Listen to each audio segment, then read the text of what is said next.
Beberapa hal di dunia ini berhak mendapatkan kesempatan kedua, termasuk pendakian bukit.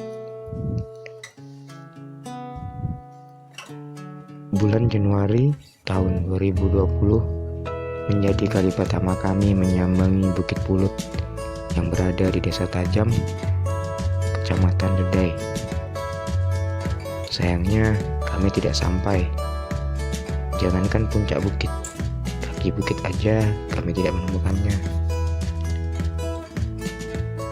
Dikarenakan minimnya info yang kami dapat dan kurangnya komunikasi dengan orang yang sudah pernah ke sana.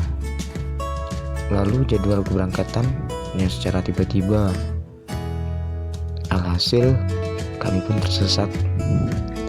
Yang seharusnya lewat Dedai sehabis kelam, tapi kami malah lewat Dedai sebelum Melawi. Gak kebayang seberapa jauh perjalanan yang kami tempuh saat itu. Bisa dibilang kami melewati lebih dari 5 desa waktu itu, dengan kondisi jalan yang bisa dibilang tidak begitu bagus. Terus harus menyeberangi sungai Kapuas dengan menggunakan kapal. Kemudian kami masuk area jalan yang sudah lama tidak pernah dilewati dan membuat kami putar arah kembali lagi.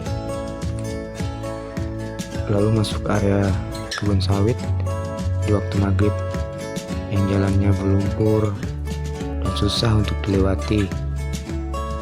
Kami sepakat memutuskan untuk berhenti istirahat sambil bertukar pikiran. Mau kemana kami sehabis itu? Setelahnya, sekitar habis isya, kami sepakat untuk tidak melanjutkan perjalanan dan memutuskan untuk pulang. Kami sampai Sintang jam 11 malam. Berangkat dari jam 2 siang sampai Sintang jam 11 malam. Perjalanan yang seru. 1 bulan kemudian, pada bulan Februari 2020, karena penasaran dengan jalan yang sebenarnya harus kami lewati untuk menuju ke Bukit Pulut,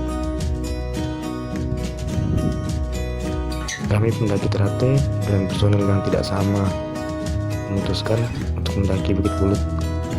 Kami berangkat jam setengah 3 siang.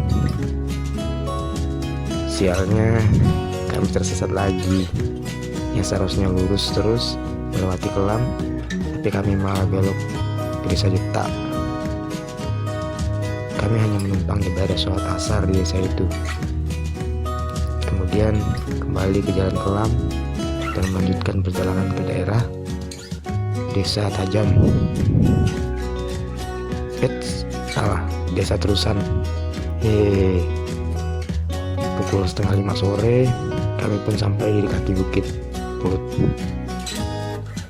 Untungnya kami ketemu dengan orang lokal daerah situ yang biasa mengantar pengunjung yang belum pernah mendaki Bukit Pulut sampai ke puncak. Kami pun bertanya perihal apa saja yang boleh dilakukan dan tidak boleh dilakukan selama berada di puncak, dan harus lewat mana kami menuju puncak.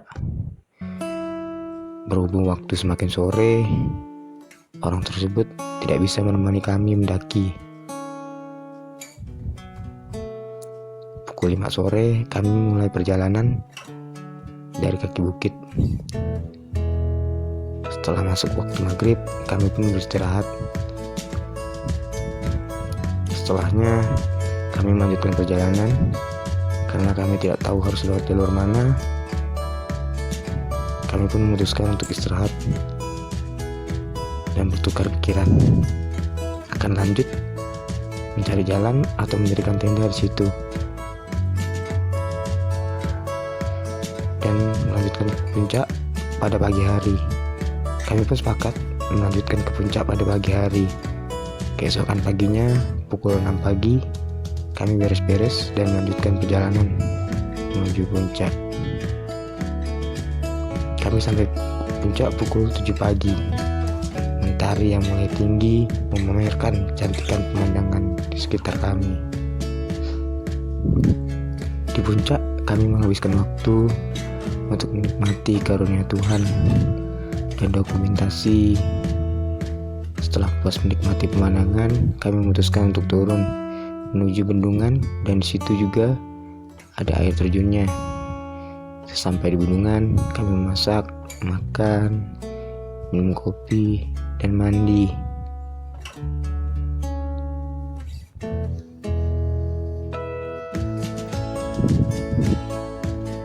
Setiap kali berada di hutan, kita selalu berpikir untuk menjaga kelestarian alam baik-baik. Tapi, pernahkah kita berpikir untuk menjaga diri kita baik-baik? Di hutan, bukan hanya fisik yang harus kita jaga, tapi juga kewarasan. Karena saat kewarasan sudah hilang, kita bisa gila di dalam sana, menghadapi tantangan, mara bahaya, risiko cedera. Sepintar-pintarnya kita mengatur rencana, hidup akan selalu membawa kita pada destinasi-destinasi yang tidak kita duga sama sekali. Nah, kalau udah begitu, jangan diam lalu menyerah. Lebih baik improvisasi aja. Karena dengan kejutan-kejutan manisnya, hidup akan mengajarkan kita cara mengikhlas dan bersyukur.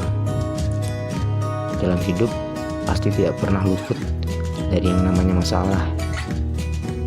Namun kita bisa memilih untuk mencari jalan keluar atau hanya berkutat dalam masalah tersebut. Dan yang kita butuhkan adalah motivasi, entah dari manapun datangnya. Selagi itu membuat kita lebih percaya diri dalam menjalani hidup, mengapa tidak? Baiklah, sekian dari saya. Saya Pak Alam Mustaqim, pamit undur diri. Salam persaudaraan, salam lestari, salam pendaki. Bukit Mulut, jauh!